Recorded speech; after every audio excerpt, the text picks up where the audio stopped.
안녕하세요. 안상현입니다. 오늘 애니어그램과 관련해 가지고 그 자녀 양육에 대한 이야기를 좀 해보려고 하는데요. 저도 결혼을 늦게 해서 아이가 이제 딸이 6살밖에 안 됐습니다. 그래서 이제 큰아이들을 키워본 경험은 없지만 큰아이들 직접 키워본 아이들은 아니어도 제가 만났던 그 초등학생부터 또 대학생까지 그 많은 학생들에 대한 경험, 그리고 학생이 아니어도 이런 애니어그램의 9가지 성격을 가진 그런 젊은 친구들과 만났던 경험을 바탕으로 해서 이 내용들을 한번 정리를 좀 해봤는데요. 우선 자녀를 양육한다라는 데 있어서 자녀 양육에 대한 아주 중요한 그 양육 가설에 대해서는 제 과거 영상 중에 있는데요. 부모가 자녀에게 해줄 수 있는 부분이 생각보다 많지 않다라는 거죠. 자녀가 그 배움에 있어서 가장 큰 영역을 차지하는 것은 또래 집단이라고 해요. 친구들 사이에서 배우는 것이 많고, 집안에서 배우는 것은 어찌 보면 이런 사회화 과정에서 집안에서 배우는 것보다 정서적인 안정 차원에서 집에서는 그 교육을 해 주는 것이 맞지 않나. 그리고 뭔가를 지식적인 것, 학습적인 것보다 정서적인 안정을 집에서 충분히 누리면, 그러면 이 아이가 밖에 나가서 학습하고 사회화가 되는 데 있어서 아주 효과적으로 나타난다라는 것을 제 경험도 그렇고 또 책에 양육 가설을 비롯한 책에도 그런 것들이 많이 나오고 있습니다. 우선 이제 아이를 대하는 분들 입장에서 제일 고민되는 게 뭘까요? 부모들 입장에서 그 아이들을 딱 바라봤을 때 어떤 생각이 드세요? 제가 만나본 분들은 첫 마디가 이해가 안 된다 였어요. 참 이해하기 힘들다. 특히 4번 유형의 아이들을 키운 분들은 거의 대부분이 좀 아이를 키울 때 많이 힘들었다. 그런 얘기들을 많이 합니다. 그럴 수밖에 없는 첫 번째 이유가 뭘까요? 아이는 가슴령 4번인데 부모는 되게 장형 부모가 많죠. 그게 또 왜 장형이 또 많은가 하면, 사실 4번 유형이 또 1번하고도 많이 연결이 되거든요. 그러니까 1번도 장형, 공격형이다 보니까 그 4번을 키우는 분들 중에, 부모 중에 한 분은 그런 장형의 기질이 강한 분이 계세요. 그분하고 가슴형 4번 아이하고의 충돌이 굉장히 클 겁니다. 서로 이해를 못 하거든요. 완전히 어찌 보면 그 정반대의 그런 스타일로 응대를 하기 때문에 찍어 누르려고 하면 또 이렇게 반항하듯이 해버리고 그 좀 종잡을 수 없는 그런 일들이 많죠.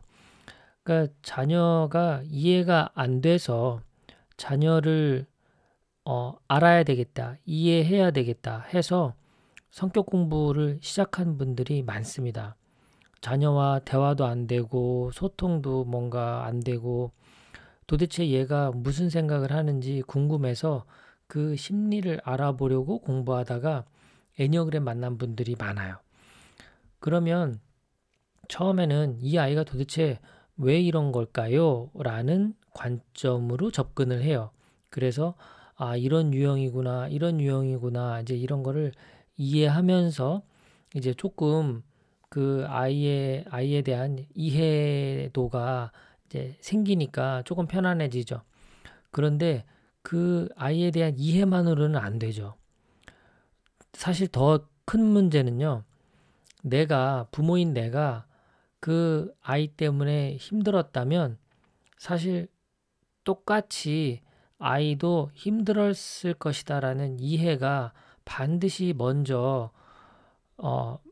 이 밑바탕에 깔려야 됩니다. 내가 이렇게 힘든데, 부모인 내가 이 아이 때문에 이렇게 힘든데 하고 나 힘든 것만 생각해서는 결코 그 아이를 이해할 수가 없습니다. 출발점은 내가 이렇게 힘들다면 우리 아이도 나만큼 힘들었을 것이다 라고 하는 그 대전제가 깔려야만, 그래야 이 자녀 양육에 대한 공부가 효과적으로 발휘하지 않을까 싶어요. 그렇기 때문에 지금 이 애니어그램과 자녀 양육에 대한 그 내용을 제가 말씀드리기 전에 먼저 선행되어야 하는 어떤 인식의 그런 사고 방식을 좀 세팅을 해줘야 되는 건, 내가 힘들다면 우리 아이도 그만큼 힘들다라는 것, 그리고 아이를 이해하려고 하는 것 정말 중요한 거지만, 그것보다 더 중요한 것은 바로 나의 방식을 이해하는 것입니다. 나의 그런 말과 행동, 그 사고 체계, 그런 어떤 신념 가치관, 이것 때문에 우리 아이가 엄청나게 상처를 받았다라는 것을 알아야 돼요. 아이 때문에 내가 상처받았죠. 물론 힘들죠. 그 아이들 다루려고 하다 보면 저도 정말 힘듭니다. 아이를 다루는 것이. 하지만 그 힘들다라는 것을 나만 힘든다라고 생각하면은 정말 큰 착각이라는 거예요. 아이도 그만큼 힘들다. 왜냐? 나의 그런 말과 행동 때문에 힘든 거예요. 그래서 애니어그램을 공부한다라는 건 항상 투 트랙입니다. 상대에 대한 이해, 나에 대한 이해. 그 두 개 중에 무엇을 더 중요하게 생각하느냐? 자기에 대한 이해가 먼저입니다. 자, 우선 그러면 아이들도 이제 1번부터 9번까지 있을 텐데요. 우선 장형 아이들부터 보죠. 특징부터 살펴봐야죠. 장형 아이들, 자, 8유형 특징 보면 이 아이들은 기본적으로 머릿속에 어떤 생각을 갖고 있냐? 나는 힘이 있고 의리 있는 그런 사람이어야 한다라는 자아 이미지가 박혀 있는 거죠. 여기에서 뿌리가 이제 생기고 가지가 펼쳐 나가는 거예요. 힘이 있다라는 것을 통해서 내가 모든 것을 스스로 결정하려고 하는 행동이 만들어지고, 그리고 내가 힘이 있고 스스로 결정하려고 하는 그런 행위는 다른 누군가로부터 통제당하고 싶지 않다라는 것이 만들어지게 되는 거고요. 그리고 내가 힘이 있는 사람이라는 것을 상대에게 알려주기 위해서 자신의 나약한 감정은 표현하지 않는 거예요. 근데 이게 다 연결되어 있는 거죠. 내가 연결되는 거예요. 의리가 있다라는 것은 어찌 보면 내 판단에 아군과 적군에 대한 그런 기준이 분명하게 갖고 있다는 거예요. 그래서 이 친구가 내 편이구나 라고 하면 정말 한없이 잘해주고 자신을 희생해서라도 지켜주지만 적이다 라고 느끼는 순간 매몰차게 버린다는 겁니다. 이것은 친구에게만 적용되는 것이 아니라 모든 인간관계에 적용되는 거기 때문에 가족도 마찬가지예요. 가족도 자신을 존중하지 못하고, 그리고 자기가 생각하기에 존경할 만한 어른이 아니라면 매몰차게 버릴 수도 있는 겁니다. 자, 이런 기본적인 특징을 갖고 학습을 할 때는 어떻게 하느냐? 장형들 특유의 특징이 직관이잖아요. 뭔가 이렇게 감으로 탁 익히는 이런 것들 힘이 있잖아요. 전체를 파악하고 한눈에 익히는 이런 것들을 도와주는 게 좋죠. 전체 큰 맥락 이런 것들을 알려줌으로 인해서 감을 잡을 수 있게 도와주는 게 좋고, 그리고 이 아이들에게 있어서 공부를 하게 만드는 어떤 중요한 요인 중에 하나는, 내가 성적이라는 것도 나에게 힘을 갖는다라는 것을 이해시켜 준다면 이 공부를 통해서 힘을 가지려고 하는 동기부여로 연결될 수가 있다는 겁니다. 전체를 파악하고 한눈에 익히게 하는 거기 때문에 이렇게 좀 그런 그 큰 그림을 그려주게 하면 도움이 되고, 그리고 설명은 직설적인 방식이 좋습니다. 이렇게 핵심 그리고 결론 이런 것들을 먼저 딱딱딱 짚어주고, 나머지 필요한 부분들은 어찌 보면 아이가 스스로 공부하게 하는 게 더 맞을 수도 있을 겁니다. 자, 그럼 이 교육적인 측면에 있어서 우리가 잊지 말아야 될 것은 무엇이냐? 우선 아이 입장에서는 그 아이의 성격을 이해하는 것이 중요하고요. 거기에 더불어서 같이 진행해 줘야 되는 건 이 엄마 아빠의 성격을 이해시키는 거예요. 그러니까 아이에게 너는 이러이러한 성향을 갖고 있다라는 것을 그 아이도 이해를 해야 되고요. 거기에 따라서 엄마 아빠는 너와 다르게 생각하고 행동한다라는 것을 같이 설명해 줌으로 인해서 서로 쌍방을 이해시키는 노력이 필요합니다. 조금 더 이제 여유가 되면 엄마와 아빠, 아이뿐만 아니라 이 사람들은 그런 머리형, 가슴형, 장형 이런 존재들이 있다라는 것을 인식시켜 주고요. 또 이제 조금 더 여유가 되면 1번부터 9번까지의 그런 다양한 유형들이 존재한다라는 것이 계속 학습적으로 공부가 되는 것이 필요하다라고 생각해요. 자, 나머지 유형들은 다 이 똑같은 방식으로 이제 이해를 하면 됩니다. 그 유형의 아이들은 나는 평화롭고 화합하는 사람, 그런 사람으로 살아가려고 하죠. 그러다 보니까 자기 어떤 욕구를 먼저 이야기하기보다 상대의 그런 욕구를 들어주려고 하는 그런 행동들이 나타납니다. 말과 동작이 느린 편이고 친구의 말이나 교사의 말을 잘 따르죠. 서로 부딪히고 다투고 싸우는 것을 싫어하고 어떤 결정에 있어서는 이 결정이라는 것도 갈등 상황이기 때문에 자주 미룹니다. 그래서 마지막으로 미루다가 행하는 경우가 많죠. 평소 아주 온순하죠. 그리고 조금씩 힘이 생기면 서로 갈등을 중재하려고 하죠. 이 9번 아이가 있는 그 부모님의 이야기를 들어보면 부부싸움을 딱 이제 하게 되면 아이가 조용히 와서는 싸우지 좀 말라고, 왜 그러냐고 하면서 그 어린 아이가 중재자 역할을 한다고 하더라고요. 그러면서 이렇게 다 듣고 판단도 해주고 그런데요. 이런 거는 뭐 아빠가 잘못했네. 내일은 좀 일찍 들어오세요. 뭐 이렇게 그 유형의 아이들이 이게 이제 조금 불건강할 때에는 그런 다툼으로부터 피하는데요. 건강한 상태에서는 그런 갈등을 해결하기 위해서 직접 행동하기도 합니다. 이런 그 유형 아이들의 특징, 학습할 때는 어떻게 나타나느냐? 사실 좀 자기 거에 집중하는 거에 좀 약해요. 훈련이 안 돼 있어요. 이런 것들을 좀 도와줄 필요가 있고요. 잠 많죠. 9번 아이들 보면 집중하는 거 조금 잘 못합니다. 그래서 이 작게 쪼개가지고 과정을 작게 쪼개서 작은 성취를 통해서 이거를 좀 습관으로 만드는 게 필요하고요.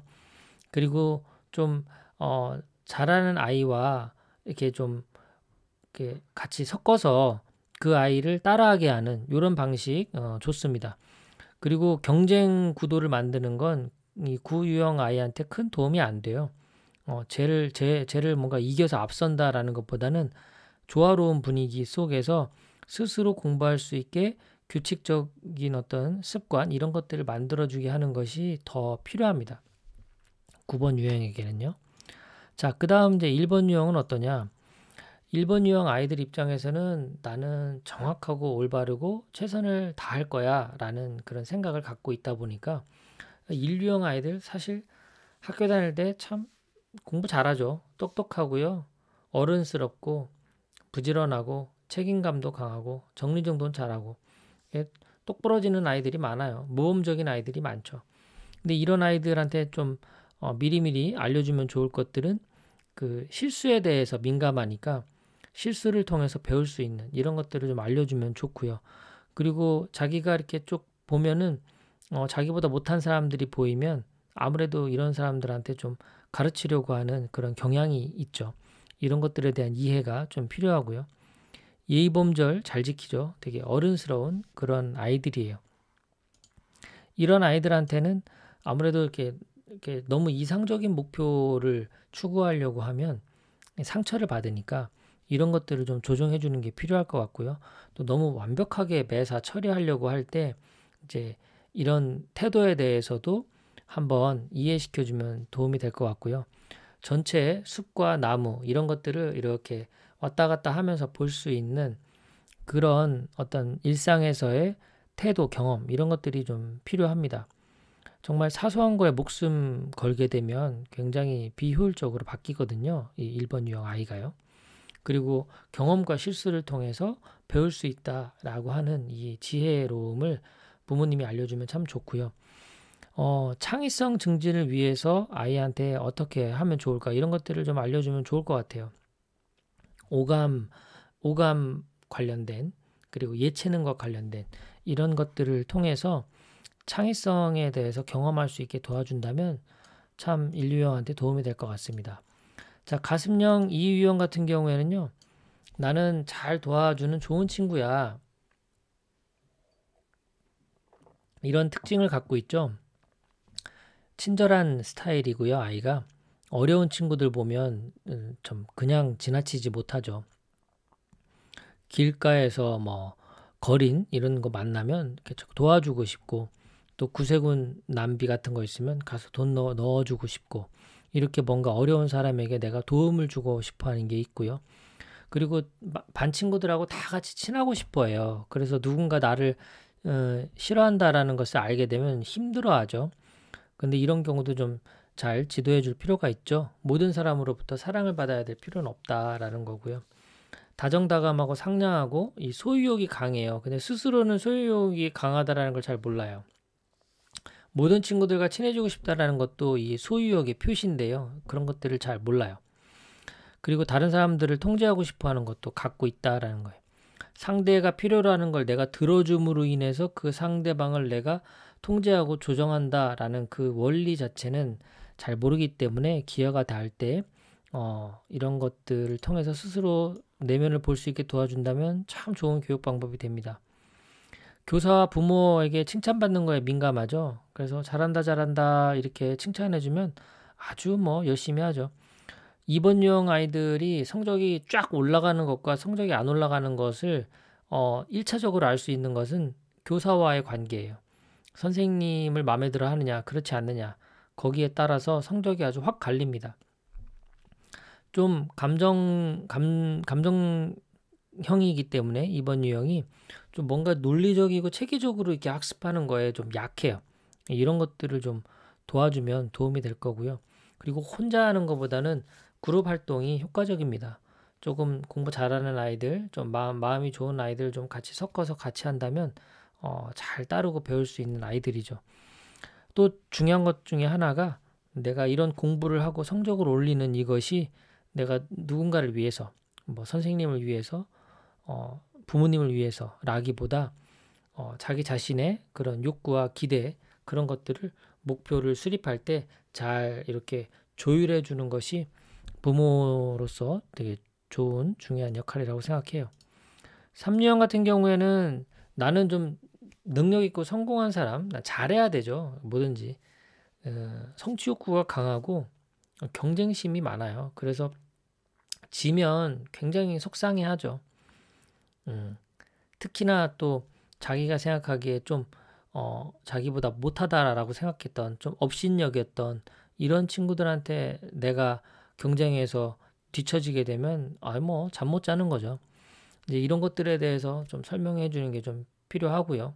경쟁 이런 것보다는 이제 스스로 목표를 달성하는 쪽으로 효율성 되게 중요시하죠. 시간 관리 이런 것들 아주 이렇게 바인더 써가면서 목표 세워가면서 이뤄나가는 방식 아주 좋아하는 특징이 3유형이고 아무래도 과정보다는 결과를 되게 중요시합니다. 열심히 하면 뭐하냐 결과가 안 좋은데 이런 그 상황에 놓이는 경우 힘들어하죠. 감정형이지만 참 감정형이지 않게 살아요. 이 3유형에 그런 것들이 참 안타까운데 자신의 감정, 속을 잘 내보이려 하지 않습니다. 그러면서도 또 인간관계는 중요하게 생각하죠. 학습할 때는 이제 되게 목표가 구체적이고 빠르게 배우고요. 이 아이들에게 중요하게 얘기해 줘야 될 것들은 성적도 물론 중요한데 지식을 잘 습득해 하는 거에 대한 그 목적을 잘 잡아주면 도움이 될 것 같고요. 그리고 교사나 친구들과의 관계에 있어서는 어떤 진실된 관계를 맺을 수 있도록 이런 것들을 안내해 주면 참 도움이 됩니다. 마지막으로 정말 중요한 건 삼유형에게 실패는 성공의 어머니다라는 사실을 알려주는 게 삼유형 아이들한테 참 중요합니다. 자, 사유형 아이들 스스로 굉장히 독창적이고 낭만적인 그런 사람으로 아이로서 살아가고 싶어 해요. 이 학교를 아이들이 가야 되는데 요즘 코로나 때문에 자주 못 가서 참 안타까운데요. 사유형 아이들 학교 갈 때 지각하는 아이들 참 많아요. 왜냐하면 밖에 나가면 너무 흥미로운 것들이 많거든요. 그 자연과의 교감 이런 것들도 아주 좋아하기 때문에 뭐 들에 이렇게 길가에 꽃이 피었다 그러면 그냥 지나칠 수가 없죠. 꽃하고의 그런 교류, 교감 이런 것들을 하다 보면 정말 밖에 너무 재미난 거리가 많은데 학교에 이제 제 시간에 가야 한다라는 그 틀 이런 것들을 싫어하죠. 너무 벗어나고 싶어하죠. 자기만의 세계를 추구하고 싶어하는 그런 아이들이고요. 섬세하고 민감해요. 자존심이 아주 강합니다. 사실 자존심이 강하다라는 것은 자존감이 낮을 수 있다라는 것을 또 뜻하는 거죠. 사유형 아이들 공감 잘하고요. 그 친구에 대해서 호불호가 있죠. 친한 친구와 그렇지 않은 친구. 질투심이 강합니다. 이런 특징이 있고요. 학습할 때는 이렇게 틀에 맞춰진 방식을 좀 힘들어한다라는 것을 꼭 이해해 줘야 합니다. 어떤 체계적인 학습 방법보다는 이 아이의 스타일에 맞추는 것이 필요해요. 이런 것들이 힘들죠. 어떤 정해져 있는 방식대로 가면 참 편안한데 이 아이 스타일에 맞춰야 된다는 건 참 피곤한 일인 건 맞습니다. 하지만 장기적으로 봤을 때 필요한 거죠. 그리고 사유형 특히나 감정에 대한 이야기에 아주 귀 기울여 줘야 됩니다. 장형이나 머리형 부모님 입장에서 사유형 아이의 그 감정에 대한 부분을 잘 못 들어주고 공감 못 해주어서 그로 인해서 받는 상처가 어마어마하거든요. 이런 공감만 잘해줘도 자신감을 잘 불어넣어 줄 수가 있어요. 사유형 아이들 간섭하는 것보단 이 아이들을 믿고 그 능력을 발휘할 수 있게 격려하는 것이 훨씬 학습에 도움이 됩니다. 자, 이제 마지막 머리형, 오유형 같은 경우에는 이 스스로 좀 자기도 좀 똑똑하고 현명하다라는 것을 좀 알긴 알아요. 이런 것들을 추구하는 아이들 입장에서 자기가 좀 더 그런 아이라는 건 알죠. 아무래도 오유형 혼자 노는 거 좋아하고 좀 지적이고 초연한 그런 태도들을 많이 보이죠. 호기심 많고 관찰하는 거 좋아하고요. 자기 개인의 그런 사생활을 중요시하다 보니까 아무래도 오유형 아이들 커가면 커갈수록 자기 개인 공간 만들어주는 건 참 중요한 것 같아요. 그리고 관계에 있어서는 항상 적당한 거리를 두는 이런 스타일이라는 것을 꼭 이해해 주는 것이 오유형의 정말 마음을 얻을 수 있는 그런 방법이죠. 이렇게 읽는 것에 대해서는 아주 중요한 학습 방법이라고 볼 수가 있죠. 뭐 동영상을 보여주는 것도 물론 도움이 되겠지만 차근차근 읽어가면서 스스로 정리하는 것 이런 학습 태도는 오유형에게 아주 잘 맞는 스타일이고요. 아무래도 좀 뜬구름 잡는 식의 설명보다는 되게 논리적인 선생님을 좋아합니다. 뭔가 딱딱딱 맞는 거죠. 앞뒤가 맞고 그런 그 일관성이 있고 이런 선생님들 참 좋아하고요. 뭔가 자기 감정을 다루는 주제에 대해서는 좀 싫어하는 편이고요. 이 오유형한테 어떤 몸을 쓰는 것, 그러니까 내가 직접 경험을 통해 배운다라는 것을 어렸을 때부터 도와주면 상당히 커가면서 도움이 됩니다. 이 머리로만 자신의 상상과 생각으로만 이해하려고 하는 그 스타일을 확장시켜서 내가 직접 몸으로 익히고 그 머리로 생각한 그 말하자면 이론과 실제를 접목하는 것을 도와준다면 오유형에게는 아주 좋은 학습 방법이라고 볼 수가 있겠죠. 자, 육유형 같은 경우에 책임감이 강하고 성실하다. 이런 어떤 아이들이니까 이 육유형 아이들도 공부 잘하는 아이들 참 많죠. 그런데 이제 이게 너무 자존감이 떨어지게 되면 공부를 또 안 할 수도 있지만 대개가 좀 성실하고 책임감이 강해서 이렇게 뭔가 부모나 교사들이 알려주면 그거 따라서 차근차근 잘 공부하는 아이들이라고 볼 수가 있고요. 기본적으로 걱정도 많고 의심이 많기 때문에 이런 태도에 대해서는 이해해 줘야 됩니다. 부모 입장에서. 그리고 이 6유형도 좀 헷갈리는 유형들이 약간 공포 대항형 같은 경우에는 8유형처럼 보이기도 하고요. 공포 수능형 같은 경우에는 뭐 9유형, 2유형처럼 이렇게 보이기도 해서 헷갈리거든요. 그러니까 이런 공포에 내가 잘 순응하려고 하는 아이들일수록 아무래도 상대적으로 좀 주변 환경과 상황, 사람에게 의존하는 그런 순응하는 그런 경향들이 좀 나타나고, 공포 대항형 아이들 같은 경우에는 그런 자신의 공포, 어떤 두려움 이런 것들을 이제 스스로 극복하고 대항하려고 하는 특징들 때문에 이 아이가 뭔가 걱정이나 의심이 없는 아이인가 이렇게 생각할 수도 있겠지만, 사실 그 밑바탕에서는 그 두려움을 이겨내고자 하는 그런 어떤 반발 심리에서 나온 행동이다라는 걸 이해해 준다면 이 아이의 마음을 얻을 수 있는 데 도움이 될 것 같고요. 아무래도 좀 뭐 권위자, 전문가, 어른들, 자기가 믿고 의지할 만한 사람들의 말을 잘 듣고 자기 생각으로 움직이는 게 아니다 보니까 융통성이 없는 그런 특징도 많이 나옵니다. 자, 공부할 때는 이제 공부도 그렇고 학교 생활도 그렇고 늘 충실하게 다니는 그런 아이들이죠. 이렇게 드러나는 것보다는 함께 이렇게 묻혀 있는 이런 것들을 좀 좋아하는 스타일이고요. 계획을 세우고 뭔가 이제 뭐랄까요, 부정적인 상황에 대한 그런 대비를 이렇게 하는 거예요.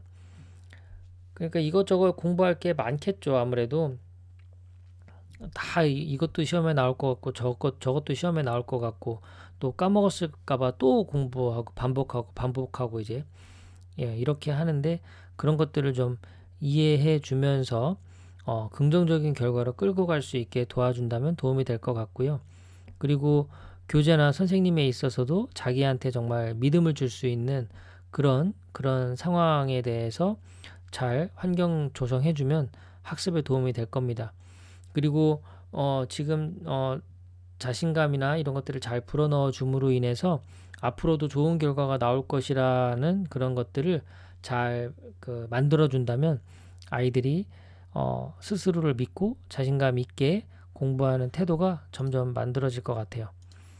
자, 이제 7유형 같은 경우에는 나는 뭔가 좀 즐겁고 행복한 사람, 난 멋진 사람, 이런 이미지를 갖고 있죠.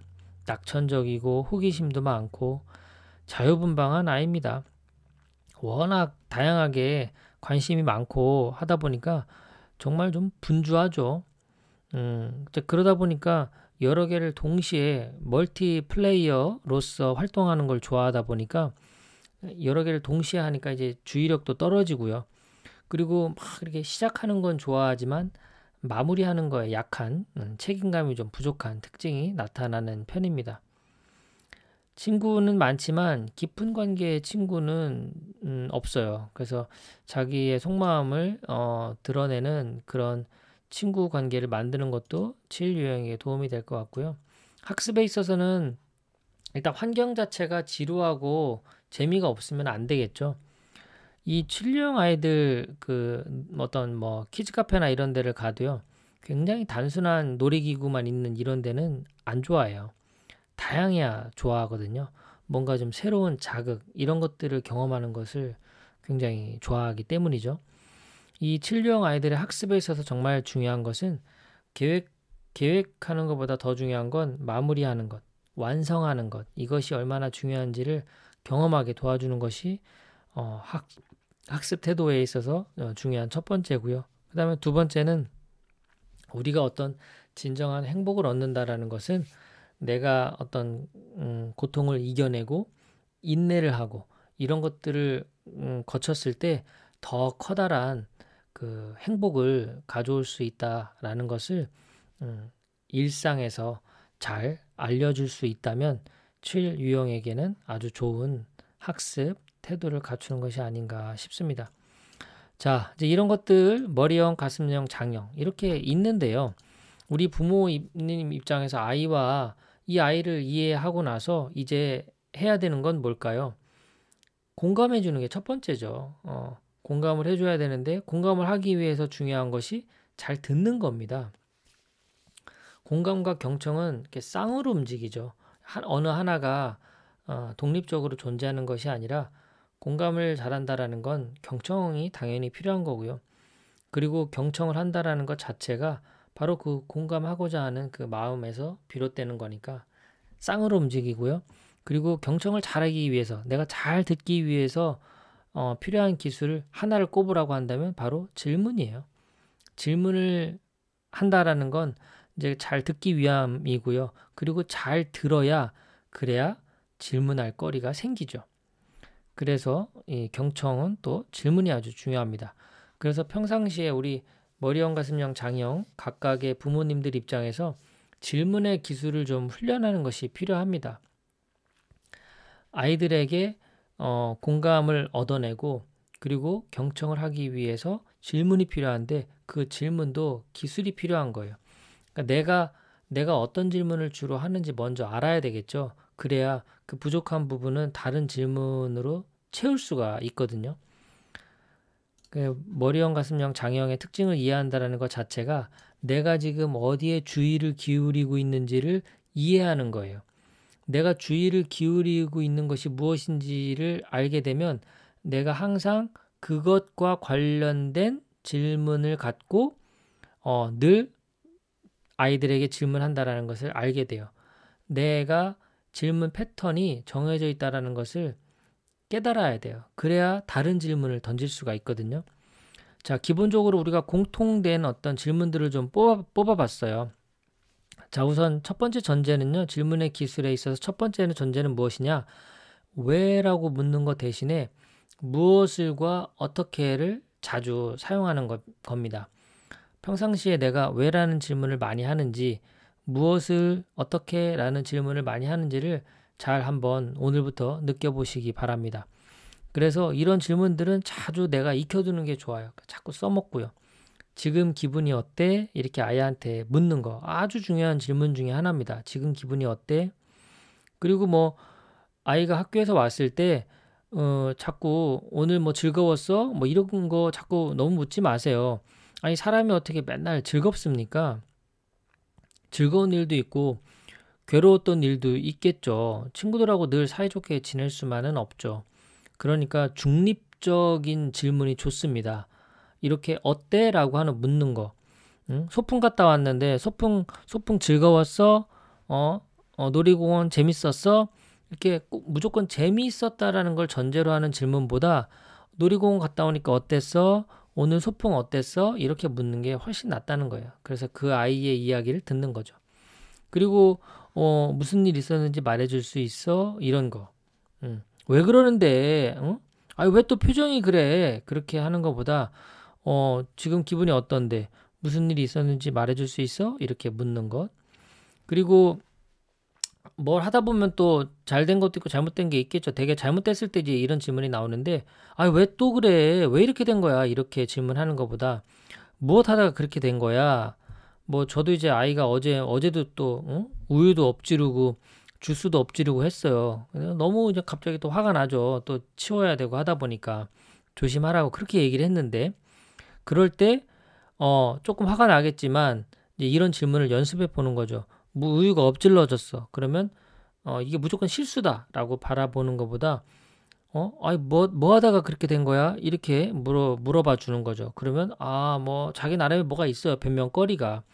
그러면 무조건 잘못했다라고 바라보기보다 조금 더 여유 있게 바라볼 수 있게 되겠죠. 그리고 이 질문 아주 좋죠. 이것도 너는 어떻게 하고 싶은데 이렇게 물어봐 주는 거. 그리고 이것도 아주 중요한 질문 중에 하나죠. 엄마가 몰라서 그러는데 왜 그런지 이해해 줄 수 있어? 이야기해 줄래? 이렇게 물어봐 주는 것. 아이를 엄마도 뭐 다 이해할 수는 없잖아요. 우리가 상대를 다 100% 이해 못 하죠. 말을 해줬을 때 이해할 수 있어 라는 것을 이렇게 일상에서 도와주는 것이 필요하죠. 말 안 해도 알 거야. 이렇게 그 생각할 수 있거든요. 가족이라면 다 알지 않겠어? 그런데 실제 그렇지 않습니다. 말을 해줘야 됩니다. 그래서 이런 질문들 연습해 보세요. 이거 꼭 어딘가에 기록해 놓고요. 포스트잇 같은 게 써가지고 벽에 붙여 놓으세요. 지금 기분이 어때? 무슨 일 있었는지 말해줄 수 있니? 뭐 하다가 그렇게 된 거야? 너는 어떻게 하고 싶은데? 아빠가 몰라서 그러는데 이야기해 줄 수 있어? 이제 이런 것들을 좀 연습해 보셨으면 좋겠습니다. 자, 오늘 제가 자녀 양육에 관련된 건데요. 첫 번째 말씀드렸던 거를 반드시 기억해 주셨으면 좋겠어요. 뭔가 자녀를 양육한다. 이 아이가 이 태도가 이해가 안 간다. 이 아이의 심리가 궁금하다. 그래서 내가 공부한다. 맞습니다. 그런데 그 공부를 할 때 같이 반드시 병행해야 되는 건 나의 성격에 대해서 이해하는 겁니다. 내가 말하고 행동하는 스타일을 이해하고 그 아이와 어떻게 다른지를 이해함으로 인해서 이 차이점을 아이에게 설명해 줄 필요가 있다. 이런 것들을 꼭 기억했으면 좋겠습니다. 그리고 두 번째는 내가 지금 너무 답답하고 힘들다라면 우리 아이도 똑같이 답답하고 힘들다라는 사실을 기억해 줬으면 좋겠습니다. 그래서 이런 소통과 공감, 경청 이런 것들이 이루어지는 그런 가정의 문화를 만들지 않는다면 이런 자녀 양육 방법은 배워도 하나 쓸모가 없는 거예요. 뭐 감정 코칭 이런 거 배우면 뭐 합니까? 쓸모가 없죠. 대전제는 우리 가족들 간에는 어떤 이야기든 나눌 수 있고 나의 감정을 언제든 표현할 수 있고 그런 환경이 만들어져 있다.